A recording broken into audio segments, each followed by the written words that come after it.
Por lo pronto, Violeta, pues vamos dando la entrada a los queridos colegas Alejandro Almazán, Temoris Greco, Manuel Hernández Borboya, que pues entran precisamente, tenemos la mesa con los periodistas, la mesa de los miércoles, así que ya nada más vamos a esperar que se vayan incorporando, si me pueden ir avisando si ya vienen ahí los compañeros.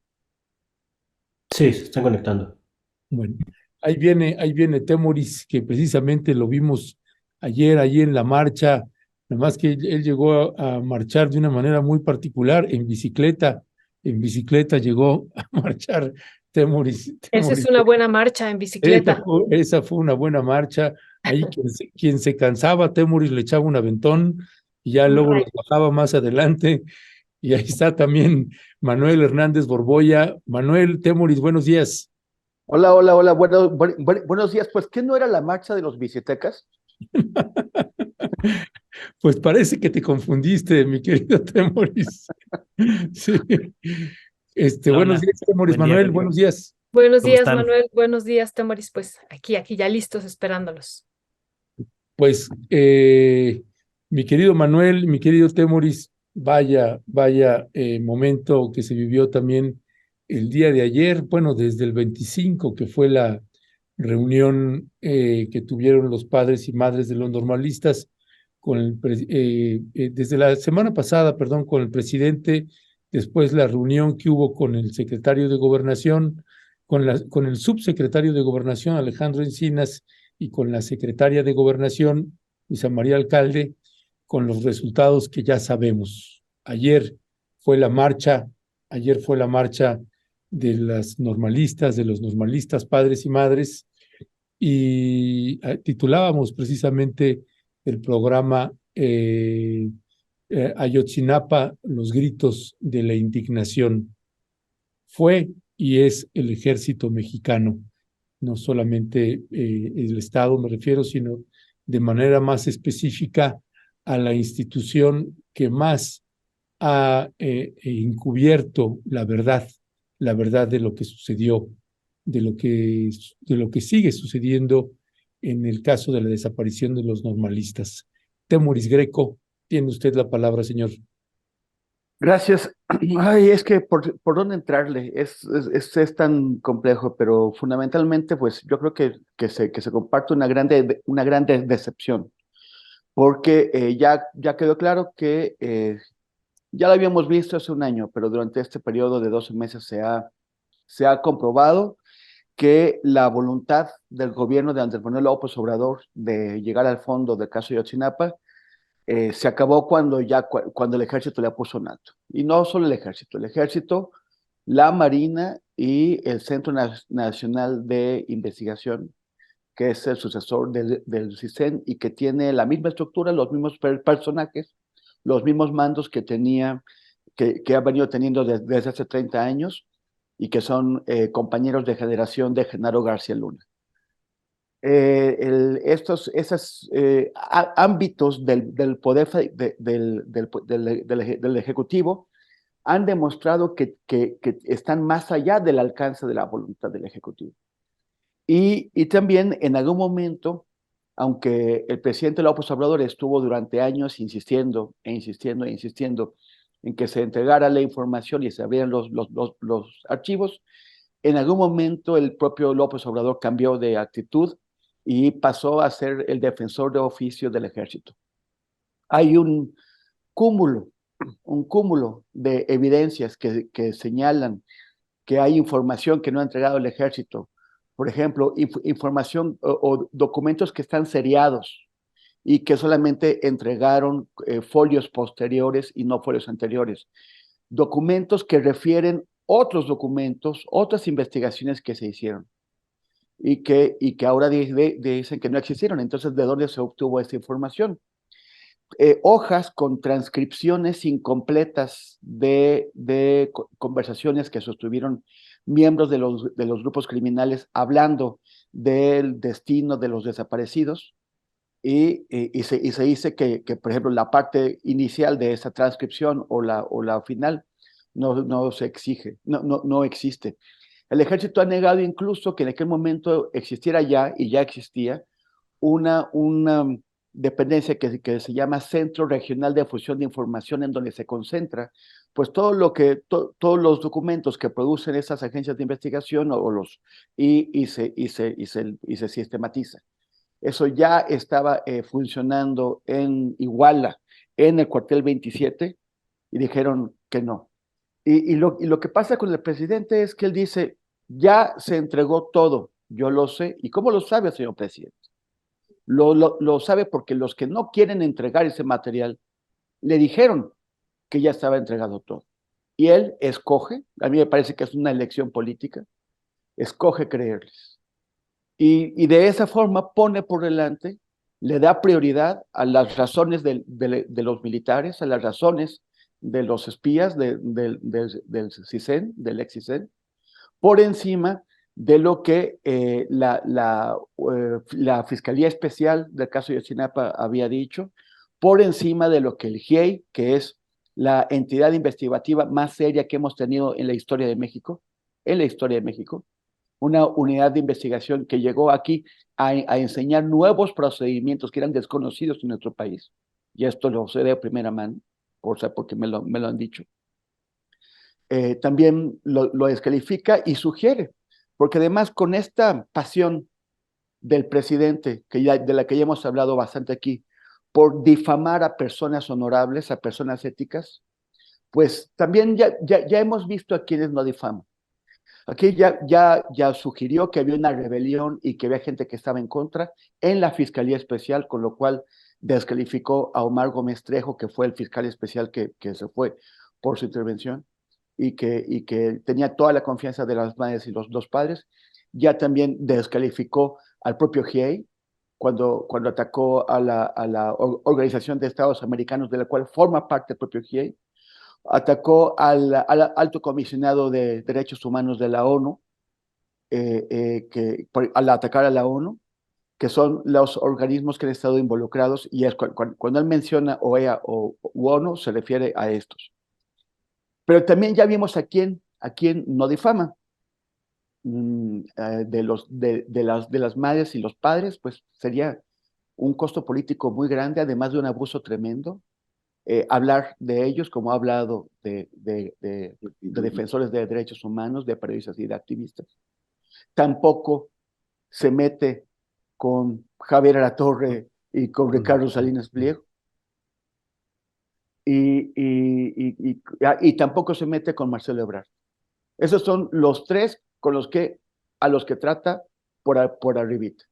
A las madres y los padres por respeto a su dignidad, que qué bueno que haya al menos un límite en ese respeto, a Salinas Pliego y a Javier Alatorre, y a Marcelo Ebrard por cuidar las cosas adentro de su partido. Pero entonces tenemos que ya se acabó. La Fiscalía, la Unidad Especial de Investigación del caso Iguala, que es el único órgano que todavía podría haber hecho algo, porque el GIEI se fue, porque la Comisión de la Verdad quedó tocada tras el uso de documentos, de capturas de pantalla falsificados, que el GIEI le hizo un peritaje y lo demostró, además de que el propio Alejandro Encinas está muy aislado, muy atacado por el ejército y por los militares en general y otras áreas del gobierno. Entonces, el único instrumento de investigación que podría quedar sería la Fiscalía Especial. Pero al sabotear el trabajo, al descarrilar el trabajo de la Fiscalía Especial y provocar con ello la renuncia del fiscal especial Gómez Trejo y la salida de su equipo que se acaba de consumar que se está consumando en estos días, queda el equipo de reemplazo, el equipo de Rosendo Gómez Piedra. Rosendo Gómez Piedra, que llega a encabezar una unidad de litigación e investigación cuando tiene absolutamente cero experiencia en litigación e investigación. Él ha encabezado entidades burocráticas relacionadas con la justicia, pero que no hacen investigación y litigación. Rosendo Gómez Piedra, que es un tabasqueño, su gran mérito es ser cercano al exgobernador de Tabasco y luego malogrado precandidato presidencial, Augusto López, Ese es su único mérito. Adán lo puso ahí y Rosendo Gómez Piedra reemplazó el equipo tan duramente formado en la Fiscalía de Investigación, lo reemplazó con sus cuates, con pura gente que trajo de Tabasco y que tampoco tenía experiencia en investigación y litigación, y que además, como él, ni Rosendo ni su equipo tienen ni idea del caso de Iguala, y lo que es peor, ni siquiera están estudiando el caso Iguala. Esto se nota, por ejemplo, cuando hacen referencias a elementos como las conversaciones, como las transcripciones que envió la DEA de sus intervenciones. Rosendo Gómez Piedra se refirió a ellas como audios, cuando los audios jamás fueron enseñados en México. Lo que envió la DEA fueron transcripciones. Y Rosendo Gómez Piedra no tenía ni idea de eso. No están trabajando, ya no pretenden trabajar. Lo único que si hay suerte, ojalá que se hallen los restos de algún otro de los desaparecidos. Pero fuera de eso, esa fiscalía ya no está operativa. Solamente se dedican al cotorreo y a cobrar esperando que acabe el sexenio y a ver a dónde van a ir a roer otro hueso en el siguiente sexenio. Entonces, lo que tenemos es la promesa presidencial no se cumplió. Solo parcialmente, ya eso no es cumplir. Sí hay unos militares presos. Sí está Jesús Murillo Caram ahí. Sí está Tomás Herón de Lucio, que está muy difícil que lo extraditen desde Israel. Pero más allá de eso, de realmente llegar a una hipótesis que sea coincidente con lo que hizo el grupo interdisciplinario de expertos o la Fiscalía Especial anterior, eso no está ocurriendo. Y el reportaje que hizo John Gibler, en donde hace toda una narración de cómo se hizo el proceso de investigación del caso Iguala, que lo hizo con Quinto Elemento Lab, y que fue publicado ayer, es demoledor, porque revela complicidades más allá de lo que sospechábamos en el descarrilamiento de la investigación. Revela que estuvo, por ejemplo, el exministro presidente de la Suprema Corte, Arturo Saldívar. Revela que el propio Alejandro Encinas fue parte de esto. Y como explicación de por qué le estaban descarrilando el caso a Omar Gómez Trejo, Encinas le dijo que porque había judicializado a demasiados militares. Querían unos pocos como muestra, pero no demasiados. O sea que no se estaba buscando llegar al fondo del caso. Ayer estuvimos en la marcha donde nos encontramos. Tú, Ernesto, desafortunadamente ibas a pie, pero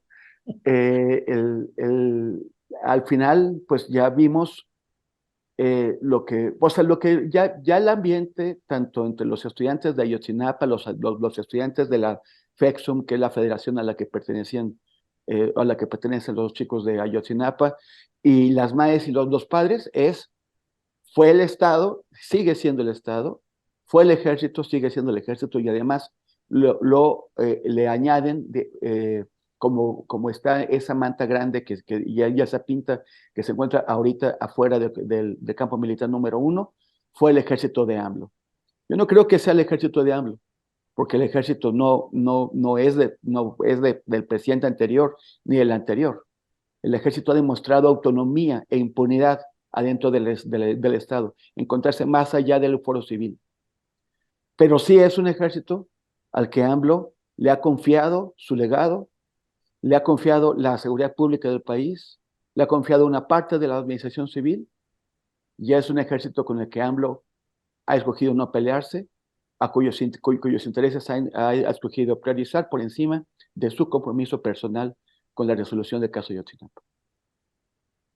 Gracias, Temoris. Muy buenos días, Alejandro. No te habíamos saludado. ¿Cómo estás? Muy buenos días. Bienvenido. Gracias que ya estás por acá.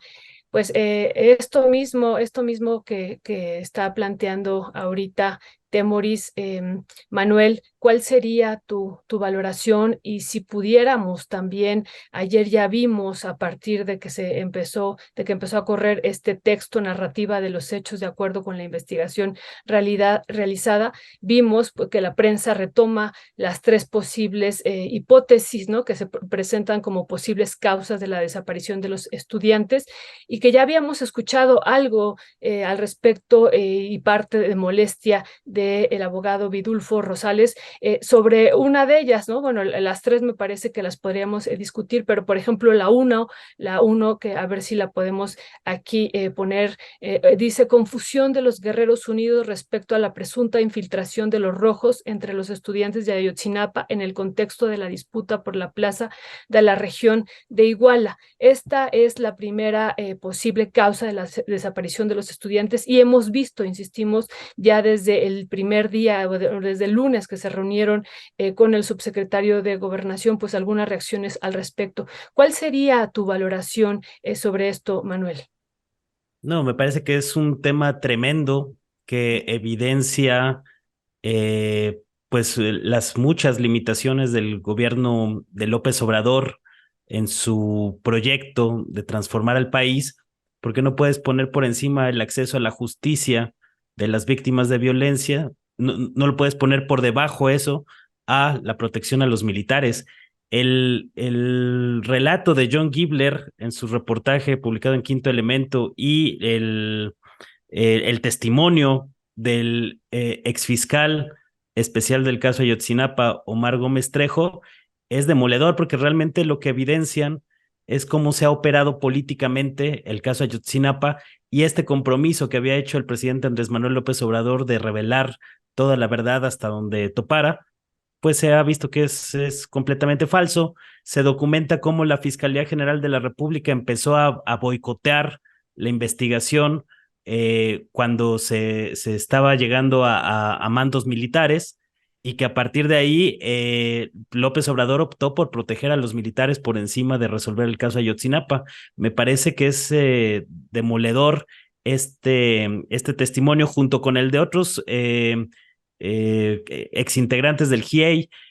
Todos ellos van articulando este relato que tiene mucha consistencia y que quienes hemos seguido el caso de Ayotzinapa nos hace mucho sentido cómo se han venido dando sobre todo el último año del caso Ayotzinapa, que había entrado en un estancamiento muy profundo y que precisamente por eso ahora personajes como Vidulfo Rosales, el abogado de los 43, y algunos familiares de los estudiantes desaparecidos han señalado que el gobierno de López Obrador y de la 4T están construyendo una nueva verdad histórica similar a la que en su momento construyó Enrique Peña Nieto y Jesús Murillo Caram. La manera en que se detiene precisamente a Jesús Murillo Caram es por una orden política, luego de una reunión de Hertz Manero con el presidente López Obrador y algunos otros personajes, el mismo Alejandro Encinas, que es parte de este boicot, para tratar de gestionar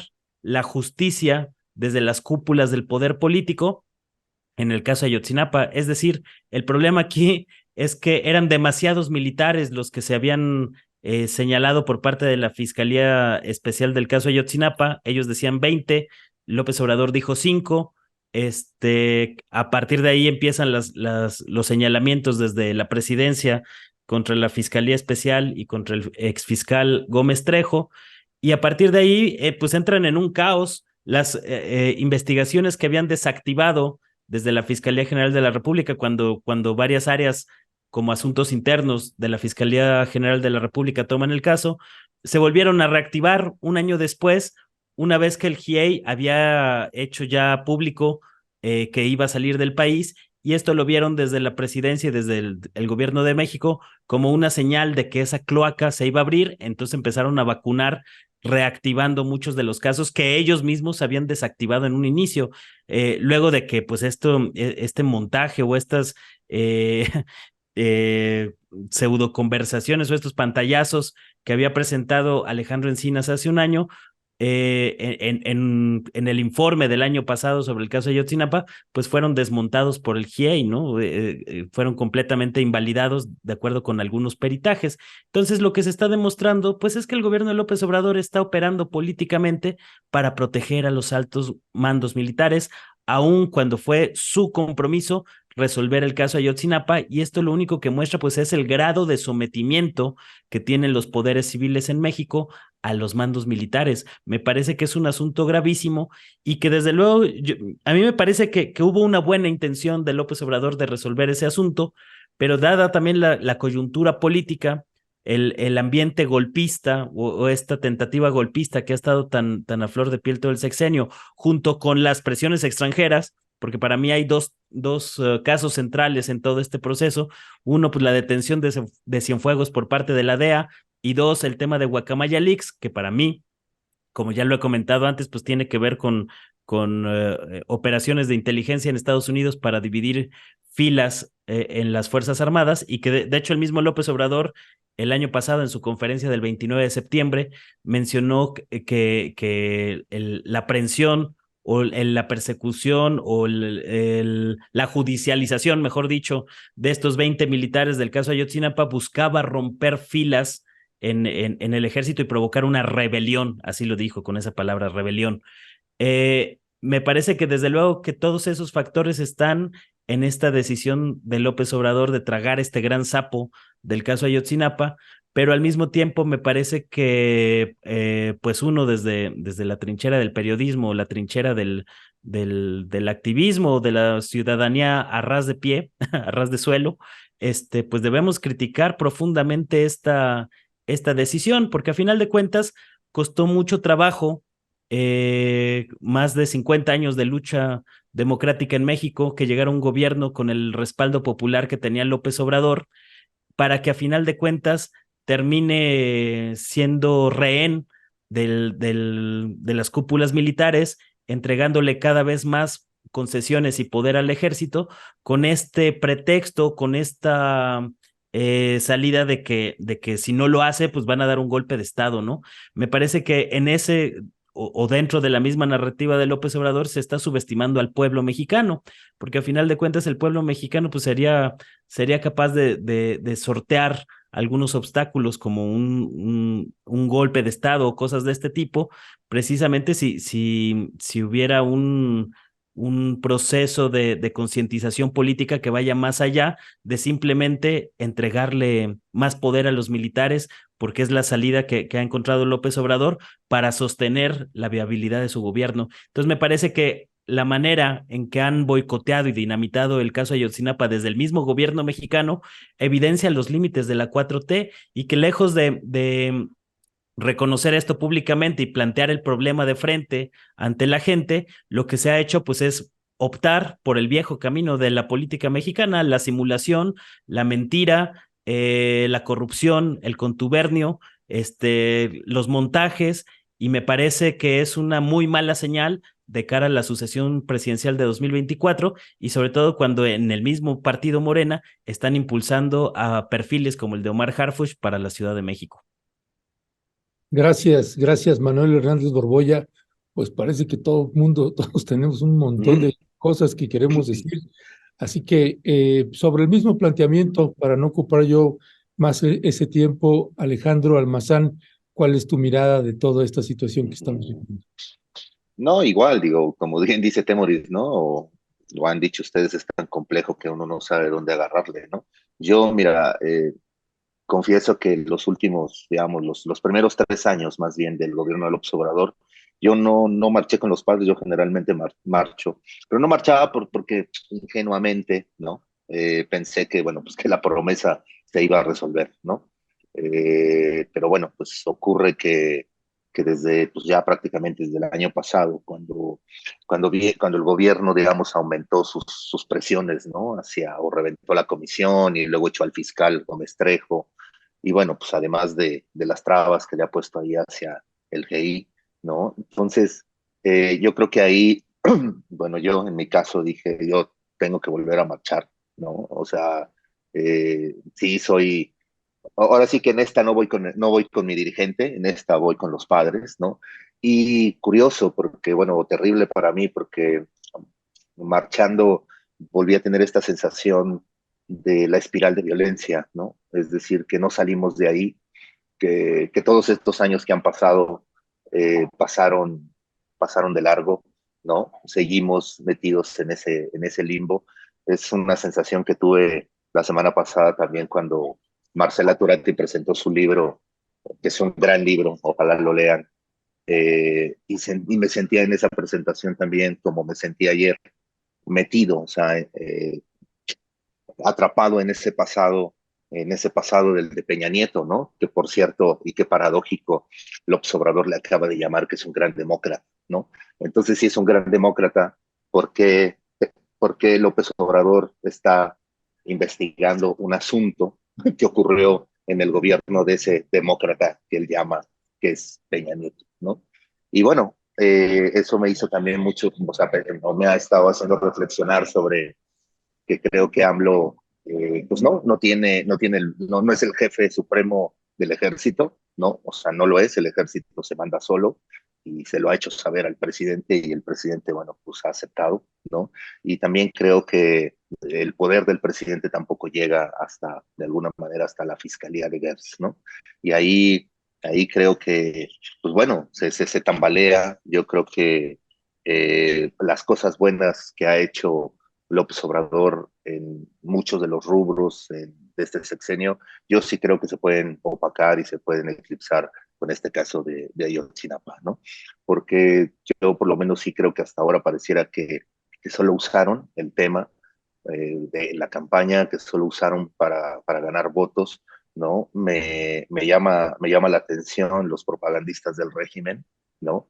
Que la mayoría ni una sola palabra de lo de Ayotzinapa, ¿no? Yo hasta pensaba, digo, uy, qué terrible, o sea, qué vergüenza, ¿no? O sea, yo creo que ya ni las moscas saben de qué color ponerse de la vergüenza, ¿no? Cuando leen a estos propagandistas, ¿no? Que son capaces de todo, ¿no? Con tal de conservar el hueso, ¿no? Yo creo que así como se ha desmantelado a todos estos voceros de la oposición, yo creo que también hay que empezar a desmantelar a todos estos voceros de la 4T, ¿no? Porque de hecho hasta pienso que de eso que se habla de la revolución de las conciencias, yo digo, no, o sea, a veces más bien es como un adoctrinamiento desde estas voces, desde estos voceros de la 4T, propagandistas, y del otro lado también de la oposición, ¿no? Y la gente solamente quiere escuchar o cosas buenas de la 4T o cosas malas de la 4T, y a veces yo pienso y digo, no, pues esto más que una revolución parece de pronto como un adoctrinamiento. Ojalá me esté equivocando, ojalá que con el tiempo yo sí diga, no, sí, claro, sí era una revolución de las conciencias, ¿no?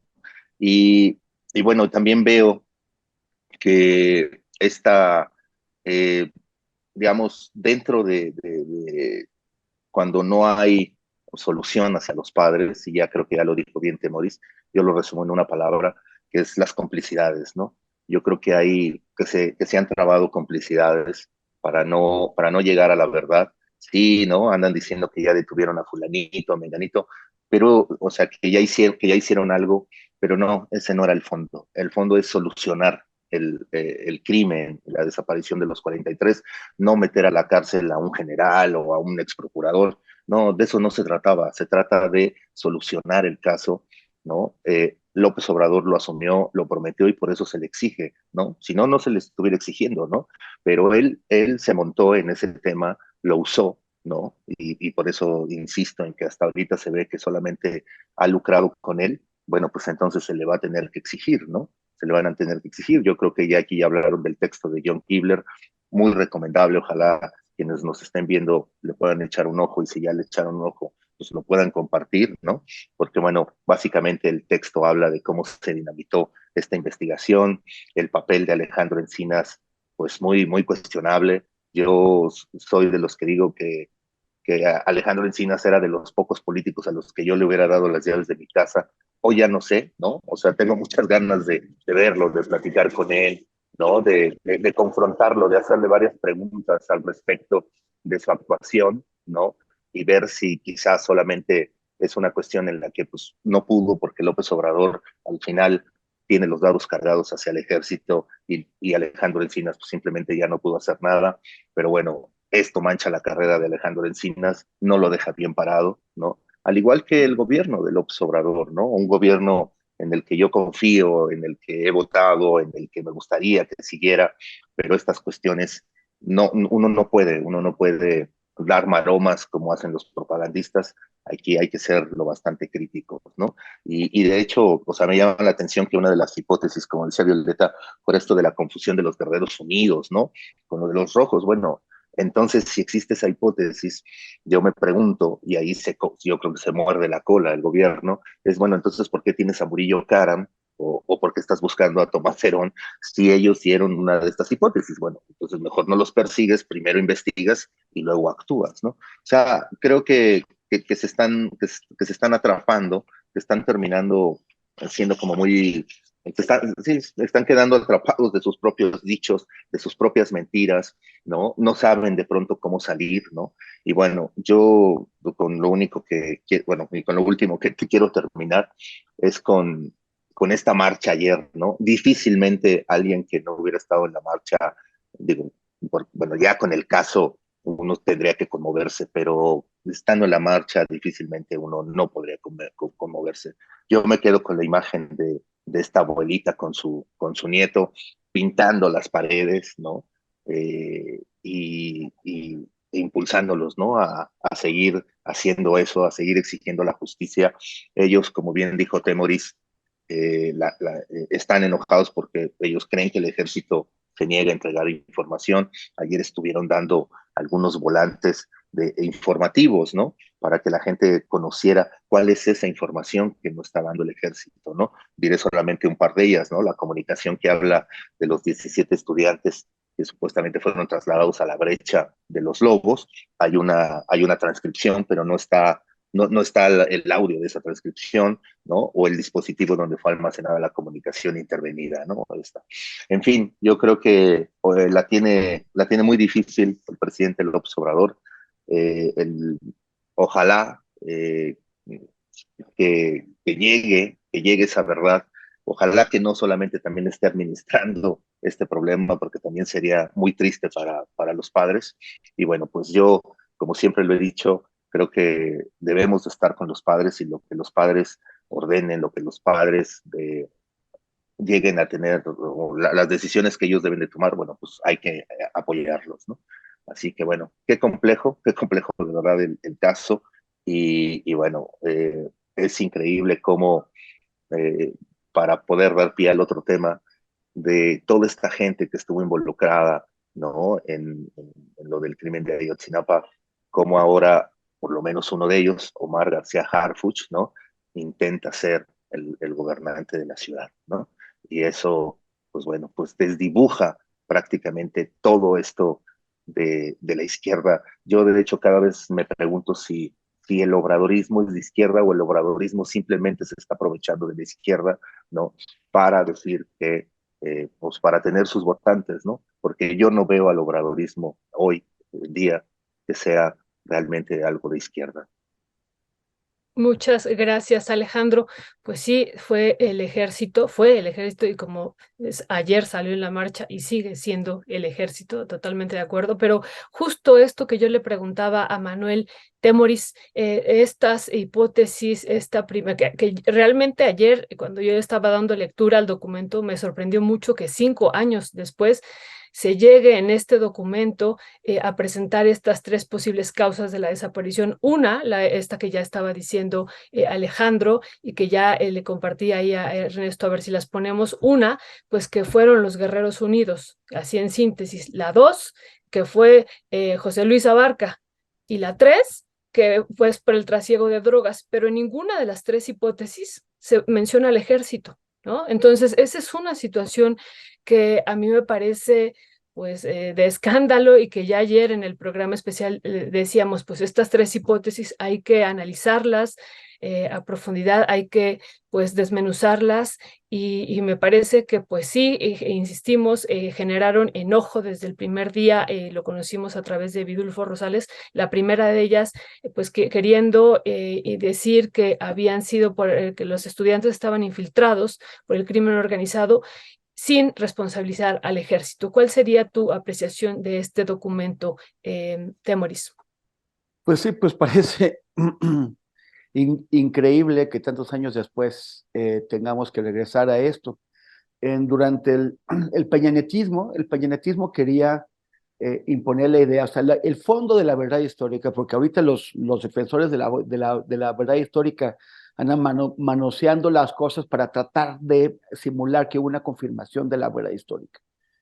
El fondo de la verdad histórica es que fue una operación de emergencia. Esa investigación que se hizo, o no investigación, fue una operación de emergencia que se hizo para tratar de control de daños, para tratar de contener el problema, simulando que era un asunto que había ocurrido, cosa que estaba aislado en el tiempo y en el espacio.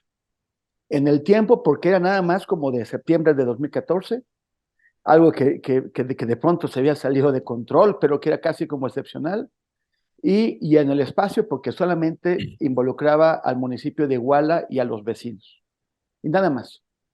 Cuando lo que estaban intentando evitar era que se supiera que el imperio criminal establecido en Iguala se había prolongado en el tiempo y tenía un alcance estatal y federal. En nuestro documental Mirar morir el ejército en la noche de Iguala, dedicamos toda la introducción a brindar el contexto, cómo durante años habían estado asesinando y desapareciendo personas sin una sola intervención de la PGR. Cómo esos asesinatos habían corrido a cargo de políticos, de policías, pero también del ejército. Que el ejército ya tenía acusaciones directas por la desaparición de jóvenes ocurridas en los alrededores de Iguala y en el centro de Iguala, muy cerca del cuartel del 27. Y todo esto que era una discusión, era un debate que tuvimos que dar muchos periodistas y muchos periodistas en ese momento, además del GIEI y de las gentes de los organismos de derechos humanos. Eso parecía haberse quedado atrás, ya era un debate terminado. Ya no se discutía eso. El problema, o sea, los ataques contra los estudiantes involucran al ejército, a la Policía Federal, a la Policía Estatal, a las municipales, a los agentes del CISEN, a autoridades municipales, estatales, o sea, civiles, y federales. La construcción de un imperio criminal como este es muy extensa y tiene complicidades por todos lados, llegando hasta el poder ejecutivo. Y era un problema de largo plazo. Sorprende que de pronto en la narrativa que les están presentando a los padres, que además se queja Vidulfo Rosales, porque dice, es que de pronto cambiaron eso, o sea, esto no es lo que nos enseñaron la semana pasada. O sea, ¿cómo es que ahora decidieron nuevamente hacer esta limitación? O sea, una en donde nuevamente se convierte en un problema cuasi municipal de ese momento dado. Parece que, por ejemplo, todos esos transcripciones que hizo la DEA, que no existieron, en donde se revela que los coroneles, los comandantes policíacos, los alcaldes, todos pues eran tratados como empleados por los grupos, por los miembros de los grupos de delincuentes, porque pues eran parte de una estructura ya muy armada, muy consolidada, y una estructura que además no ha desaparecido porque Iguala sigue siendo un espacio de confrontación constante entre grupos criminales que se llevan a la población civil en medio. Es desconcertante cómo se tomaron esas decisiones. No es la verdad histórica, pero sí tiene elementos que se parecen a lo que nos presentó Murillo Karam como la verdad histórica. Entonces, ¿qué es lo que pasó? ¿Qué es lo que pasó en la Comisión de la Verdad? Yo creo, o sea, yo tengo la impresión de que, aunque como decía Alex, pues no sé si le hubiera dado las llaves de mi casa a Encinas, pero sí lo hubiera invitado a un cafecito y si lo hubiera, no sé. O sea, sí es una persona de las que más confianza he tenido en ese tiempo en el gobierno. Y otro era Luis María Alcalde, por cierto. Pero el que se dé esa situación, pues, ¿qué es lo que está pasando? O sea, hay cero autonomía ahí. O sea, finalmente, al paso de los años, da la impresión de que Encinas ha ido cediendo a las presiones del entorno que tiene alrededor de militares, pero también las presiones del presidente, porque muchos de los errores de Encinas se explican porque se dio a urgencias del presidente. El presidente necesitaba presentar resultados, dámelos rápido. Alguien le pidió en la mañanera al presidente, me parece que esa fue la reportera Andalucía Nol, que en la mañanera le pidió al presidente que presentara documentos que el ejército estaba ocultando, y lo que hizo fue ordenarle a Encinas que le diera algo pues, a la prensa como para tenerla tranquila, y sacan y publican de manera desordenada, de manera torpe e incompleta, dos documentos de transcripciones, que por cierto son los que nos permiten saber que hay más de esos documentos que no se han entregado. Pero, y que de pronto necesitaban un informe, pues entonces, a ver, rápido, Cobaj, sáqueme el informe. Y estos informes, que por cierto, en un principio, el GIEI no era una tercera entidad de investigación, además de la Fiscalía y de la COBAG. El GIEI era parte de la COBAG. El PIE se convirtió de facto como tercera unidad de investigación cuando se dieron cuenta de que estaban excluidos de la COBAG. Cuando se dieron cuenta que Encinas y su equipo redactaban informes sin tomar en cuenta al GIEI, sin tomar en cuenta a los familiares de los desaparecidos, y que los presentaba públicamente. O sea, de pronto el GIEI, como cualquier otro miembro del público, se enteraba del contenido, bueno, de que se iba a presentar un informe y del contenido en la conferencia de prensa donde se presentaba. Entonces, también, ¿qué es lo que pasó con Encinas? O sea, ese es otro de los damnificados de todo este proceso. Ya, gracias, Temoris. Pues sí, hay mucho que seguir abordando sobre el tema. Me gustaría, si te parece bien, ahí, Manuel, salvo que quieras añadir algo más al respecto, pasaríamos al otro tema que tiene que ver. Sí, me gustaría añadir un par de cosas que creo que quedaron ahí volando. Adelante, por favor. Y que creo que no mencionamos, pues el núcleo o lo que yo considero el núcleo del reportaje, ¿no? Menciona el exfiscal especial del caso Ayotzinapa, Gómez Trejo, que digamos el punto de quiebre donde hay una inflexión. El reportaje de John Gibler, ¿no? Sí, y que empieza una operación de Estado para encubrir la verdad. Por eso yo sí lo considero como una nueva verdad histórica de la 4T y de López Obrador sobre el caso Ayotzinapa.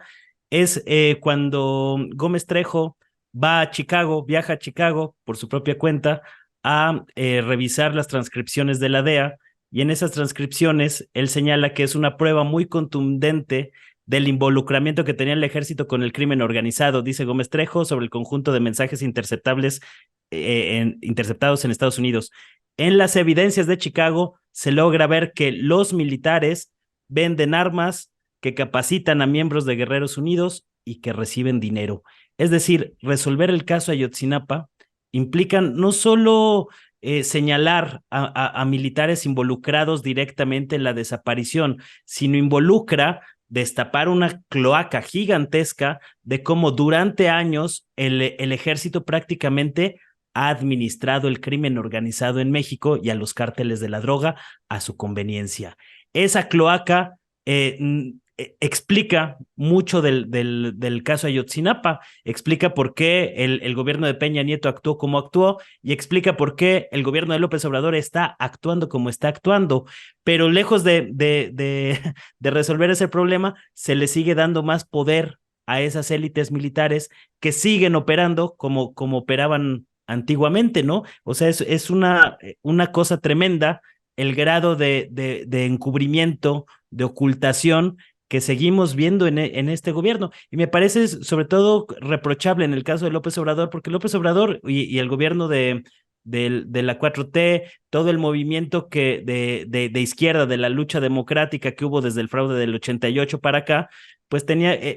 muchos de ellos pues son combatientes de la guerra sucia, de la masacre de Tlatelolco en el 68, etcétera, etcétera, y realmente pues es una traición a toda esa gente que ha muerto o que han sido reprimidos o que han sido o que han peleado por la lucha democrática en México. Lo que está haciendo el gobierno de López Obrador es claudicar y prácticamente sepultar la posibilidad de una transformación a futuro. O sea, sí me parece muy, muy preocupante lo que está pasando y que está dinamitando su propio proyecto de transformación, porque ¿cómo va a haber un proyecto de transformación después de este grado de encubrimiento a los mandos militares, ¿no? Yo entiendo que debes de tener cohesión en tus filas, que hay una situación, una amenaza constante del golpismo, tanto interno como externo, que están en la misma sintonía, porque sabemos que la oligarquía en México y en Latinoamérica históricamente han sido cómplices de la hegemonía estadounidense y del imperialismo estadounidense,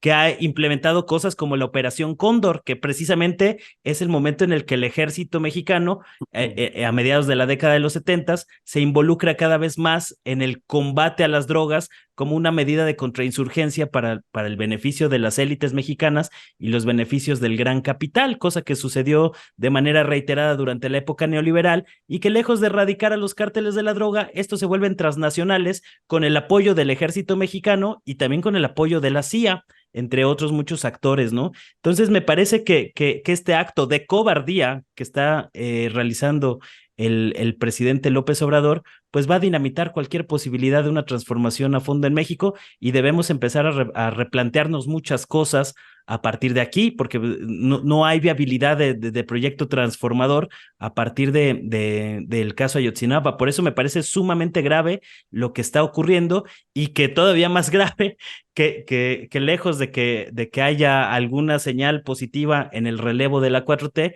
pues está esta operación también de la élite de Morena para imponer a Omar García Harfuch, cuyo abuelo estuvo vinculado pues a la represión y a la masacre del 68. Su padre estuvo vinculado a la Dirección Federal de Seguridad y a la represión de la Guerra Sucia, y ahora nos dicen que es el mejor perfil que tienen para la Ciudad de México. Me parece una traición histórica lo que está realizando pues la cúpula morenista en estos momentos contra el pueblo mexicano, y me parece que no es un tema menor. Gracias, Manuel. Perdón ahí, Violeta, nada más tantito añado esta parte.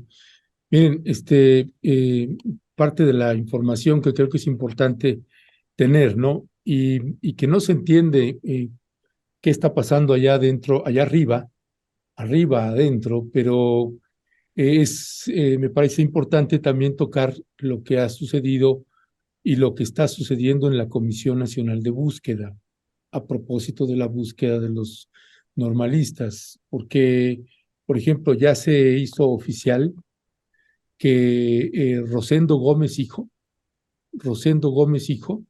pues es el nuevo director del Centro Nacional de Identificación Humana de la Comisión Nacional de Búsqueda. Wow, qué fuerte. Sí, es tremendo porque se desmanteló prácticamente la Comisión Nacional de Búsqueda. No solamente salió Carla Quintana, salió la directora de vinculación, salió la directora del Centro Nacional de Identificación Humana, ya está su sustituto, salió el director de registro, salió la directora de búsqueda, salió el director de transparencia, salió el director de área de búsqueda.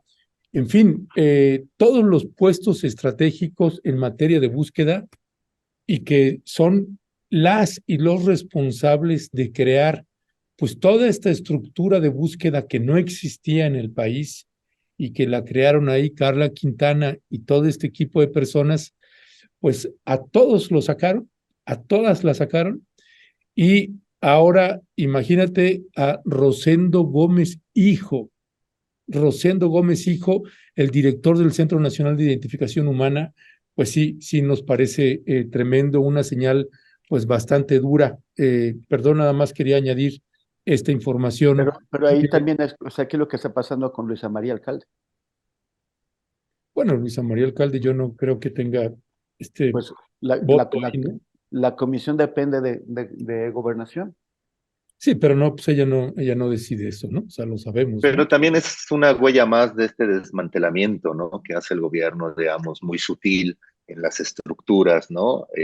Y de estas personas que quizá, o sea, podrían ayudar, bueno, pues las desmantelas y terminas, pues, controlando, ¿no? Tú la información. O sea, yo creo que eso es lo que hemos estado viendo pues, con el caso Ayotzinapa y ahora con esta comisión de búsqueda. Yo nada más quiero agregar, o sea, algo de lo que dice Manuel. Manuel, y ojalá chequen un hilo que se aventó Manuel ahí sobre el ejército, ¿no? Yo, miren, yo sí creo, digo, por lo que he estudiado, ¿no? Por lo que he leído, yo creo que el libro del siglo de las drogas nos puede ayudar muchísimo. Hay otro que se llama Desde Nabolato Vengo, y esos dos libros para mí han sido básicos porque me han mostrado cómo el ejército desde que el narco existe, bueno, o desde en el mundo moderno, desde que el narco existe, el ejército es quien lo controla, ¿no? El ejército es quien hace la narcomaquinaria, el ejército es el que prácticamente controla todo. Entonces, en todas las tesis, en estas tres tesis que pueda decir de Abarca, del trasiego de las drogas o de Guerreros Unidos, necesariamente el ejército atraviesa, ¿no? El ejército está ahí, el ejército, sin el ejército no se mueve nada, ¿no? Es tan poderoso el ejército, ¿no? O sea, tienen su propia justicia, tienen sus propios hospitales, o sea, tienen sus propias escuelas, o sea, ese es el ejército. Y como bien dice Manuel en su hilo, yo creo que si uno no entra a conocer realmente el ejército, ¿no? Las entrañas del ejército, entonces sí uno pensaría que es el ejército bueno, pero no, no es un ejército bueno. Yo sé que el presidente López Obrador ha intentado vendernos la idea de que el ejército es bueno, pero no, el ejército no es bueno. Él es el que ahora sí que reparte todo el queso, como bien lo dice Manuel, en el crimen organizado, ¿no? O sea, el ejército es el que ahora, hoy mismo, es el que debe de estar haciendo los pactos con los cárteles, es el que de alguna manera gestiona, ¿no? A los capos, aunque el gobierno ha dejado que medio se autogestione el narco, pero al final el ejército es el que siempre está ahí, ¿no? Sin el ejército no habría narcotráfico, no hay maquinaria, ¿no? Pero bueno, pues esas cosas de alguna manera en el gobierno de la 4T, pues parece que no existe, ¿no? Pareciera que el ejército de la noche a la mañana se hizo bueno, pero lleva 60, 70 años, ¿no? Siendo el mismo ejército, ¿no? Mercenario y controlador de todos los negocios sucios aquí en el país, ¿no? Así que bueno, pues ojalá que le puedan echar el ojo a ese par de libros. El de Desnabolato Vengo está muy escaso, casi no hay. Es bueno, del que fue abogado de Amado Carrillo, ¿no? Que presentó el libro y saliendo de la presentación lo levantaron y desapareció y nunca más se le volvió a ver, ¿no? José Alfredo Bojorquez, y el del siglo de las drogas, ¿no? Del maestro Astorga, ¿no? Yo creo que nos da muchísimas claves de verdad para entender la historia del narcotráfico y dejarnos de estos mitos de que el ejército es bueno y de que ayuda y que es el pueblo. No, es parte también de una operación terrible del crimen organizado. Gracias, Alejandro. Ya me perdí. Ahora, ¿sigue Manuel o sigue Temoris? Creo que sigue Temoris, ¿verdad? Sí, pero Temoris. ¿pasamos ya a Harfush o A Harfuch. Bueno, yo tenía una pregunta hace ratito nada más porque ahorita estaba viendo ya que inició o va a iniciar esta conferencia de este segundo informe de la presidencia de la Comisión para la Verdad y el acceso a la justicia del caso Ayotzinapa, de la COBAJ. Y bueno, ¿cuál sería el sentido, Temoris, pues de presentar este segundo informe de la presidencia? ¿Cómo tú lo analizas? Digo, finalmente me parece que ya no van a estar los padres en esta presentación y bueno, adquiere una particularidad después de la reunión del lunes con los padres y madres. Pero no solo eso, también la declaración que ha hecho otra vez esta mañana el presidente en la conferencia de prensa diciendo, oigan, espérense, falta un año, ¿no? Entonces, ¿cómo podemos analizar estos dos elementos? Y dice, todavía falta un año y pues todavía puede haber algunos, supongo que eso quiere decir, pero ¿cuál es tu valoración? Que puede haber algunos resultados que nos parece ya difícil después de 5 años y con esta narrativa que yo sigo sorprendida, le he dado más lectura, les digo, no nada más lo de las hipótesis desde el día de ayer y estoy sorprendida de cómo se presentó. Y bueno, ¿cuál sería tu lectura sobre esta presentación del informe ahorita? Y insisto, lo que dijo López Obrador en la mañana y de la narrativa de Mauricio. Pues el presidente dijo, aunque no me crean, ¿no? Y yo creo que es bastante, eh, pues expresivo eso. Me recordó, ya sé que se van a enojar, no es compararlo con Peña Nieto, pero también una actitud parecida. Fue cuando llegó a un evento, dio un discurso, y todo el mundo se quedó callado y dijo, ya sé que no aplauden.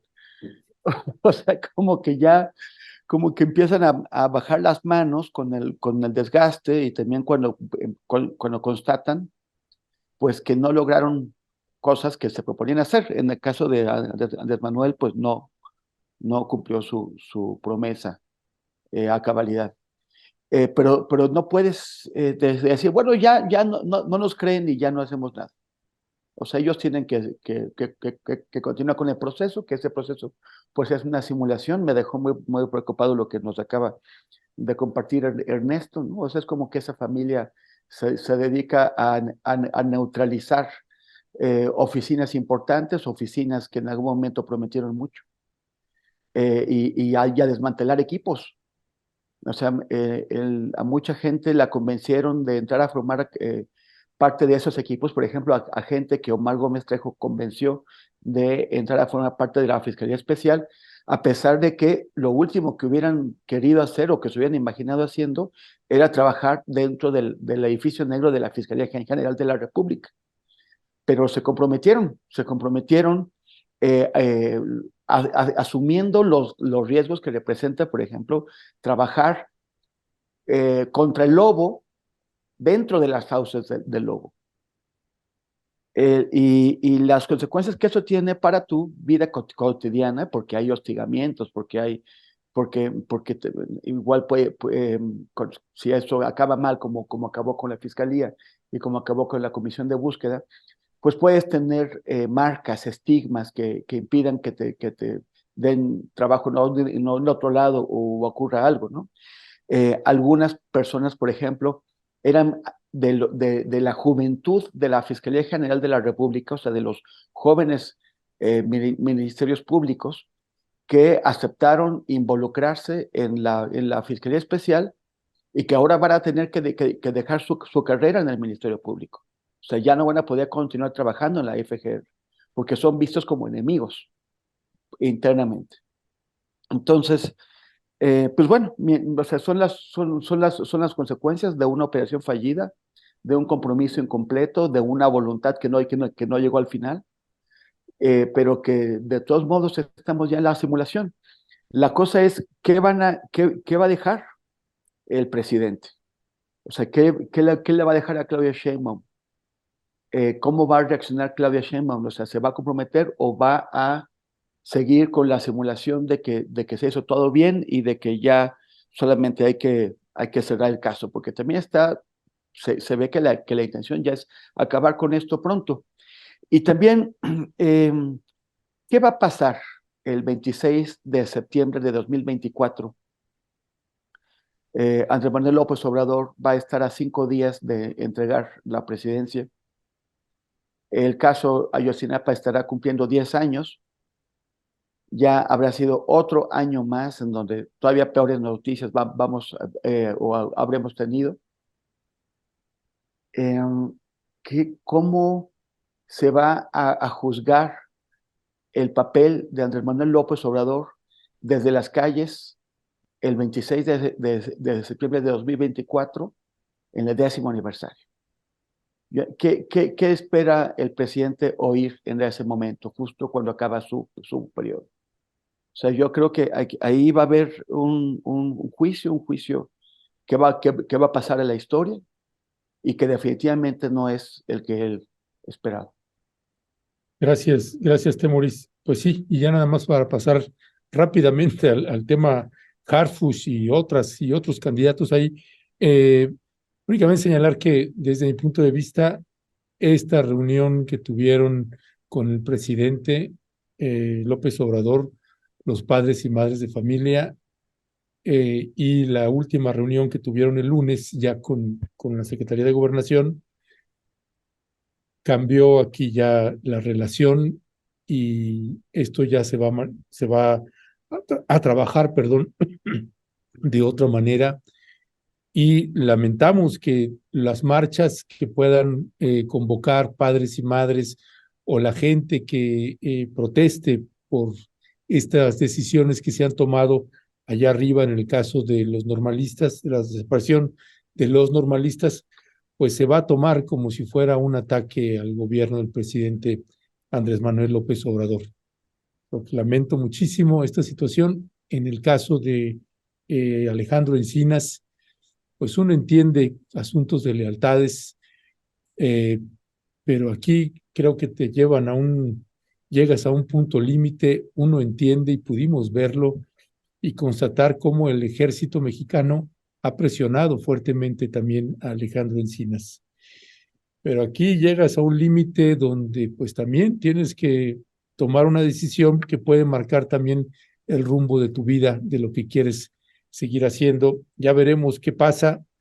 Yo no sé qué va a presentar hoy Alejandro Encinas en esta conferencia de prensa, pero ya no tiene el respaldo de los padres y madres de los normalistas y eso le da una dimensión y una naturaleza completamente distinta a lo que ahora pueda decir la parte oficial. Esa es para mí la enorme diferencia. Pasando al otro punto, Manuel Hernández Borboya, está Omar García Harfuch, ya empieza ahí a dar algunas entrevistas y eso también nos da una pista de a lo que se va a enfrentar, porque no es lo mismo ser policía a empezar allá a dar visos de que tienes algún otro tipo de material interno, un material intelectual para que te permita también tener una visión más amplia si quieres gobernar una ciudad como la Ciudad de México. Y por el otro lado, pues también ya está ahí el doctor Hugo López-Gatell y ya estaba también Clara Brugada. ¿Cuál es tu mirada, Manuel? Sí, me parece que va junto con pegado precisamente el tema, o sea, porque realmente este proyecto de la transformación, pues no puede haber transformación en México si no hay un recambio de la vieja élite política. Y lo que estamos viendo con Harfuch es el que se está reciclando a la vieja élite política, si lo vemos desde un contexto de la lucha de clases, ¿no? Es decir, el nieto de un exsecretario de la Defensa, hijo de un político prominente del PRI, pues ahora es el abanderado de la izquierda en la Ciudad de México, y que no nada más es una cuestión de praxis política, o sea, lo han querido vender en algunos cuadros morenistas, sobre todo pues, cercanos a Claudia Sheinbaum, que a final de cuentas pues, es la que le está abriendo la puerta políticamente a Harfuch para que se mueva en estas aguas, ¿no? No es casualidad que el destape de Harfuch se haya dado nada más y nada menos que en el periódico La Jornada, pues el periódico más cercano al oficialismo, y que precisamente todo eso nos va dando una idea de que es una operación política pues de las cúpulas del movimiento del partido Morena para posicionar a este personaje con la justificación de que está muy arriba en las encuestas. Pero ¿quién es los que empezaron a poner a Harfuch en las encuestas? Fue la prensa corporativa, que tiene el interés de poner a uno de los suyos, a un personaje cercano a la oligarquía, pues en la contienda por la Ciudad de México, cuando al mismo tiempo pues están un perfil capaz que viene de abajo, que ha trabajado bien, como lo es Clara Brugada, pues está siendo relegada por los mismos cuadros de Claudia Sheinbaum, del gobierno de la Ciudad de México, con esta justificación de que la popularidad que tiene Harfuch en las encuestas, con una campaña que, por cierto, también recuerda mucho a la de Enrique Peña Nieto, con estos club de fans de mujeres que recuerdan pues a la prensa rosa, a la prensa del corazón, destacando que es un personaje atractivo físicamente, todo este tipo de frivolidades, que es por lo que se votó en contra en 2018, pues nos los están volviendo a entregar ahí en bandeja de plata, y yo sí veo una operación política de los cuadros morenistas para posicionar a este personaje con la justificación de que necesitan ganar también el Congreso, no nada más la Ciudad de México, y que necesitan también pues captar el voto de la derecha, ¿no? Es decir, parecerse cada vez más a las élites, a la vieja élite política, para que haya viabilidad, pues del voto, o que haya un mayor caudal de votos, ¿no? Me parece una atrocidad. Y si esta es la primera acción de Claudia Sheinbaum como relevo de la 4T, ya con el bastón de mando en términos de operación política, me parece desastrosa, y que junto con lo que está pasando en Ayotzinapa, pues sí hay elementos para hablar de que están sepultando la credibilidad que en algún momento tuvo la 4T como alternativa política para quienes estamos en contra de cómo ha operado el país los últimos 50 años, ¿no? Entonces me parece una verdadera atrocidad, y que en aras de esta praxis política de que va a juntar más votos porque es más popular, le acabes entregando un personaje que ni siquiera es militante del partido. O sea, ¿cómo le vas a entregar tu principal bastión, como es la Ciudad de México, a un personaje como Harfuch después de la experiencia tan terrible que significó Miguel Ángel Mancera? O sea, se me hace tan tonto, tan estúpido, que es difícil de digerir en varios sentidos, ¿no? No sé cómo le ven ustedes. Muchísimas gracias, Manuel. Pues sí, ahorita creo que le toca a Alejandro, Sí, ¿verdad? Sí, sí, Alejandro. Ujú. Pues ya ayer también vimos que se presentó justo en Ante Coyoacán, Gatell, ¿no? Ahí estuvimos en esta conferencia que decíamos, fue una conferencia sobre la Ciudad de México, sobre el análisis de cómo se encuentra incluso distribuida. A mí me pareció interesante.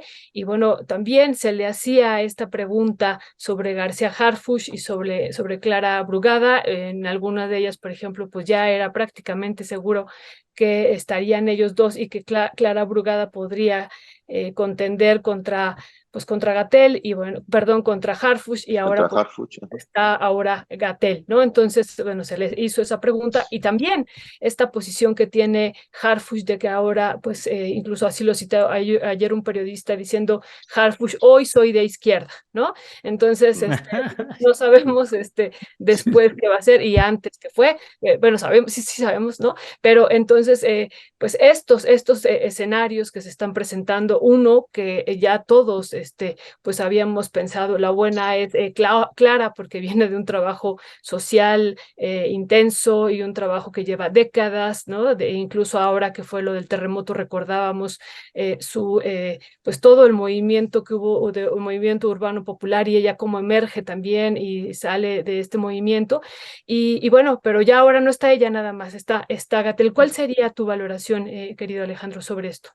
Mm, Mira, bueno, no sé si les he contado, pero o sea, cuando empezó a mencionarse a Harfuch, digo, es que no sé si lo dijimos aquí en el programa, pero bueno, lo cuento. O sea, fui a buscar gente a ver que me dijera qué onda, o sea, qué era lo que se estaba ahí medio moviendo con Harfuch.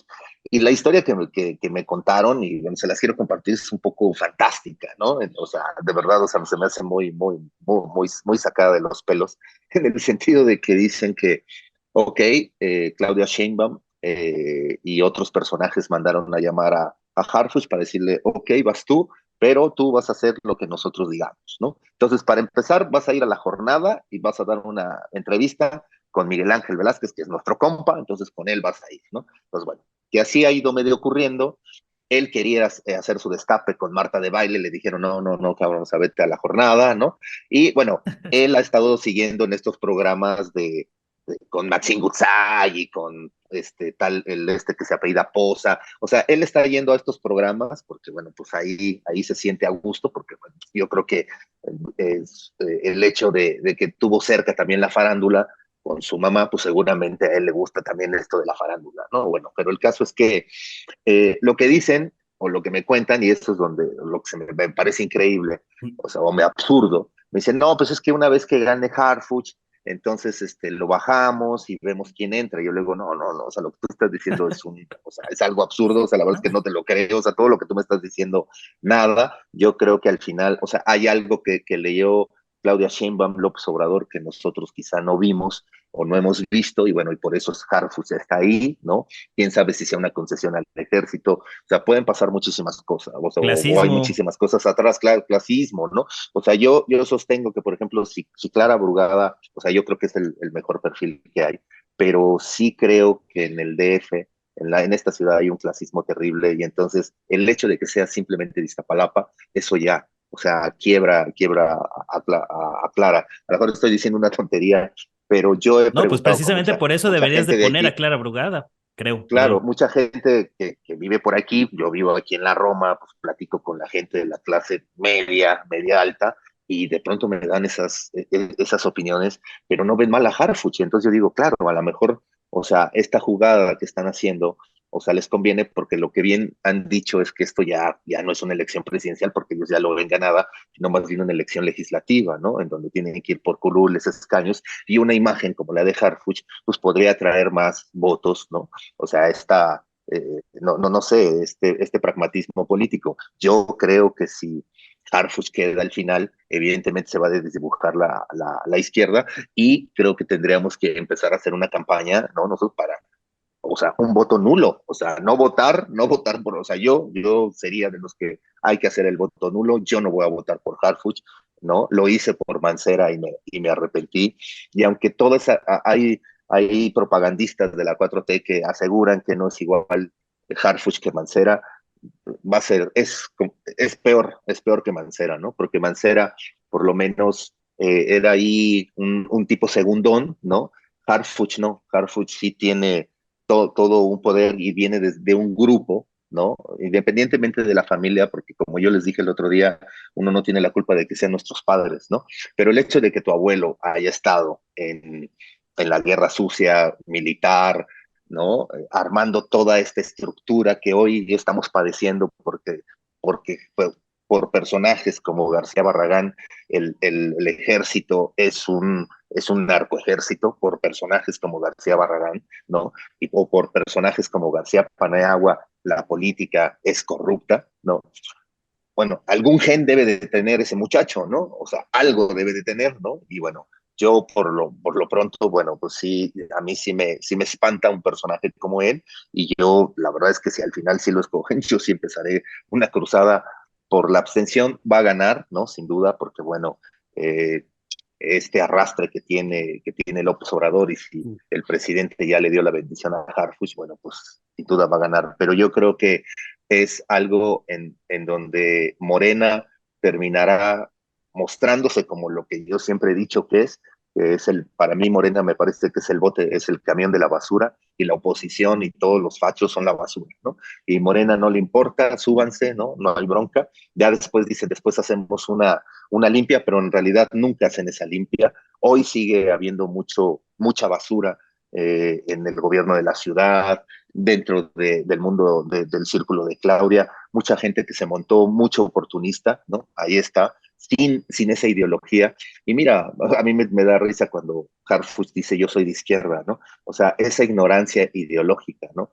No, maestro, tú no puedes ser alguien de izquierda, ¿no? O sea, ve de qué familia vienes, ve a lo que te dedicas, ve lo que has hecho. O sea, no, o sea, alguien de izquierda jamás, o sea, en abrazos no balazos, ¿no? O sea, en un lema, digamos, de izquierda, pues Harfuch no entra, porque Harfuch, o sea, sí ha tenido que utilizar, ¿no? Los balazos. Harfuch ha tenido que pactar con el crimen, ¿no? O sea, ese personaje que vemos y que la gente, y que su club de fans, ¿no? Lo anda persiguiendo y le aplaude y le dice, hazme un hijo, etc. Bueno, ese personaje ha pactado con el crimen. Ese personaje es quizás de los más oscuros que pudo haber escogido Morena para ser su candidato a la ciudad, ¿no?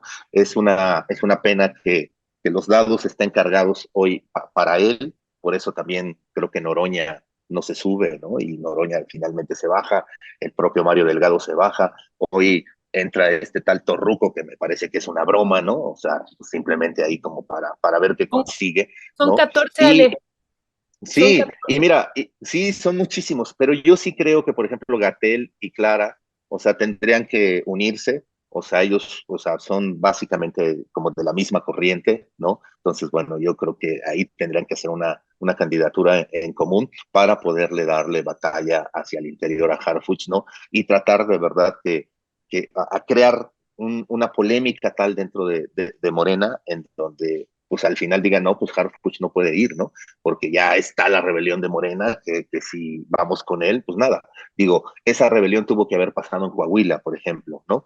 Pero pues toda esta banda, sobre todo gente de Claudia, ¿no? No, no, no, sí, vámonos con Guadiana y bla, bla, bla, y ahí están las consecuencias, ¿no? Hoy esa misma gente claudista está aplaudiéndole a Harfuch, ¿no? Y bueno, pues ya veremos. Pues sí, vaya personaje Omar García Harfuch. Y bueno, ¿cuál es ahí también tu mirada, Temoris, con respecto no solamente de Harfuch, del doctor Hugo López-Gatell, que a mí, y ya lo he comentado, a mí me parece buenísimo tener no solamente la opción de Clara Brugada, que me parece muy buena, sino también del doctor Hugo López-Gatell, y precisamente a contrapelo de lo que viene siendo esta figura de Omar García Harfuch. ¿Cuál es tu opinión? Pues mira, yo el otro día publiqué un tuit en el que comentaba que me arrepentía de haber sido de los que exigieron que Cuauhtémoc Blanco no fuera precandidato. Porque si tú tienes a Cuauhtémoc Blanco en la boleta que te presenten para la encuesta, pues tienes que escoger entre Cuauhtémoc y el policía. Entonces se divide el voto. La gente que votaría por Cuauhtémoc no va a votar por el científico eminente que es Gatell o por la luchadora social y gran administradora pública que es Clara Brugada, sino pues se va a ir por el poli heroico. Entonces, lo que tenemos es al revés, una división del voto por el otro lado, que es entre Hugo López-Gatell y Clara Brugada, que a mí me parece que va a terminar beneficiando a Harfuch. Por eso me preocupa. Pero también entrevisté a Clara Brugada la semana pasada y esta entrevista tiene que salir esta semana. Pero cuando estaba ahí, pues preparándola, me di cuenta que, bueno, si la Ciudad de México se dividió en 2021 entre Oriente y Poniente, un Oriente más popular y un Poniente más acomodado, y ese Oriente popular es el que le da su respaldo a la izquierda, pues qué curioso que de 9 jefes de gobierno que han llegado presentados por la izquierda, 5 como titular, como electos, y 4 como sustitutos, los 9 vivan en el poniente. O sea, la izquierda siempre ha tenido, ha postulado a gente que vive en las alcaldías del poniente cuando su base popular pues está en el oriente. Yo creo que ahí pues ya es tiempo de que llegue alguien del oriente. Y más allá de eso, con Harfuch, ya lo hemos comentado, pero yo creo que hay que insistir. Harfuch no tiene que responder si estuvo o no en Iguala esa noche. No estaba, ya lo sabemos. Es una cortina de humo que él usa para distraer y que los periodistas, porque ha dado un montón de entrevistas y absolutamente todas las entrevistas, incluidas las que les han hecho nuestros cuates, han sido entrevistas acomodadas, entrevistas amables, entrevistas para promover al personaje más que para presentarlo tal como es frente a la sociedad. Y o no le preguntan de lo que pasó de su paso por Guerrero. Por ejemplo, hoy sale una en el Universal donde esto no existe. Ayer salió una en Imagen que le hizo Leopoldo Sea, que tampoco existe. Guerrero parece que no.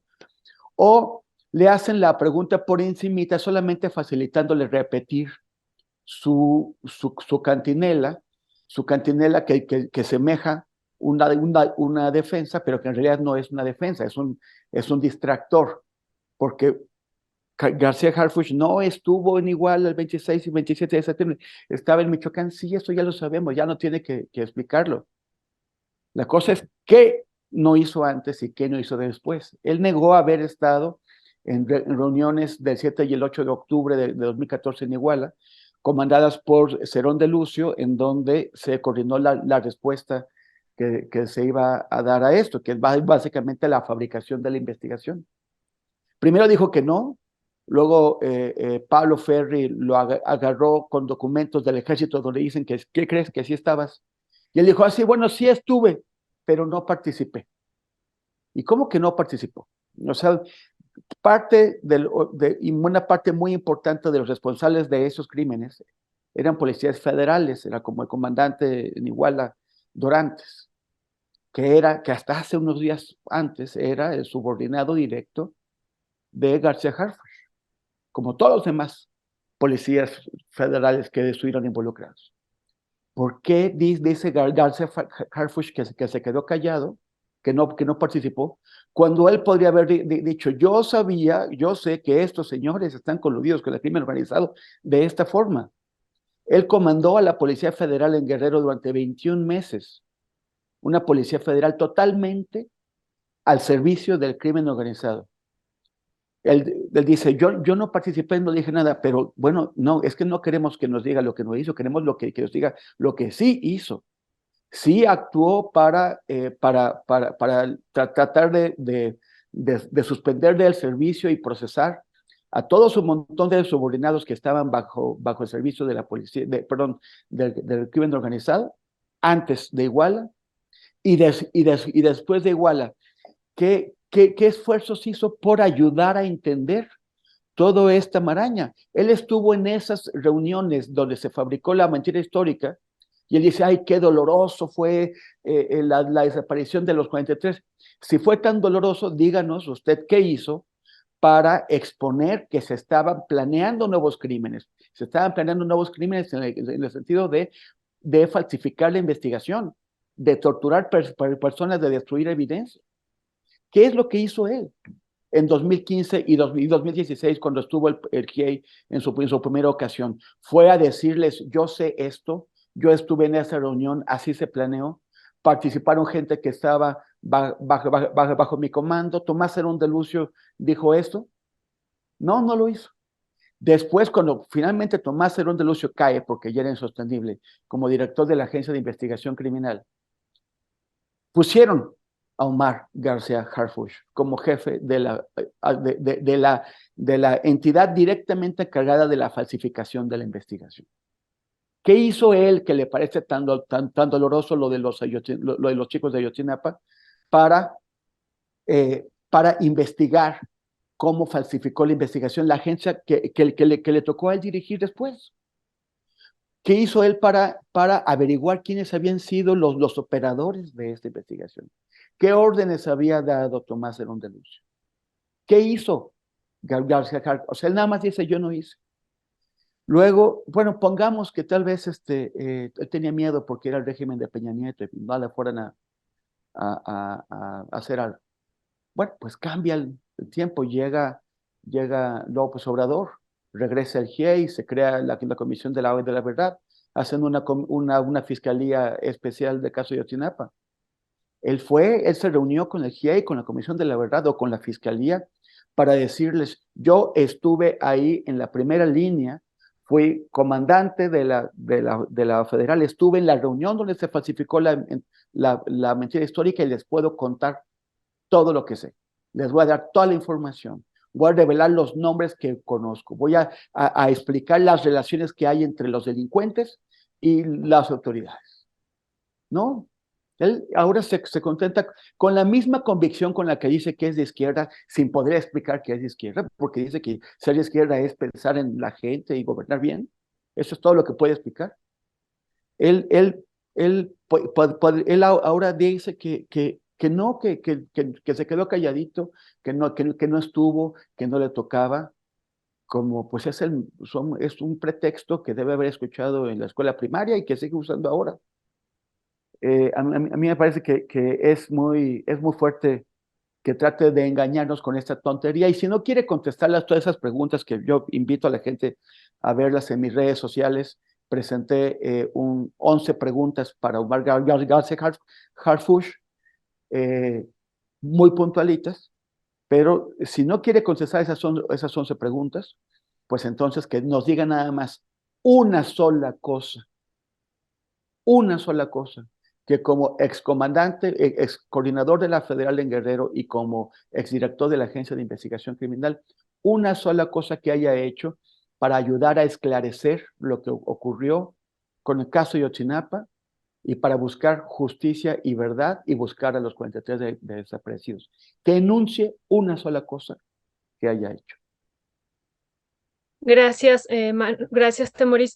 Bueno, pues tenemos que cerrar, ya son las 11:35, qué barbaridad, Bárbara.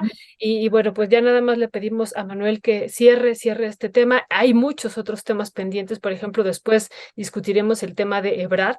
Me parece que ya haberlo llevado al tribunal adquiere otra particularidad y pues nos gustaría después saber su opinión. Pero ¿con qué cerrarías, Manuel? Pues va junto con lo mismo, o sea, no podemos entender todas estas cosas que pasan si no le metemos el componente de la lucha de clases, ¿no? O sea, esta de por qué Harfuch lo están impulsando en vez de un perfil como Clara Brugada, para mí es una evidente muestra de clasismo y de cómo a final de cuentas la clase política se rearticula, se cambia el traje, el disfraz, pero siguen operando con los mismos métodos, ¿no? Por eso necesitamos meterle mucha teoría de élites al periodismo que realizamos hoy en México, porque si no, nada de esto tiene sentido. Y me parece que lo de Brad y todo este asunto del tribunal, que también entra en el ámbito de la traición al movimiento de la 4T, pues va junto con pegado, es parte de lo mismo, ¿no? A final de cuentas son las élites políticas que están buscando espacio y acomodo, y lo van a hacer a costa de lo que sea. A mí me gustaría ver que la entrada de López-Gatell, al que me parece un buen cuadro y un buen perfil, pues tenga algo de sensatez política y que logren ahí hacer el 2-1 en caso de que sea necesario, porque si no se va a poner muy aguda la situación a partir del 2024, creo yo. Ya, pues Manuel Hernández Borboya, Alejandro Almazán, Temoris Greco, nos estamos viendo la siguiente semana. Gracias, un fuerte abrazo a los tres. Abrazo, Muchas gracias. gracias. Hasta el miércoles. Hasta el miércoles. Hasta luego. Chao. Bye. Bye, Goncito.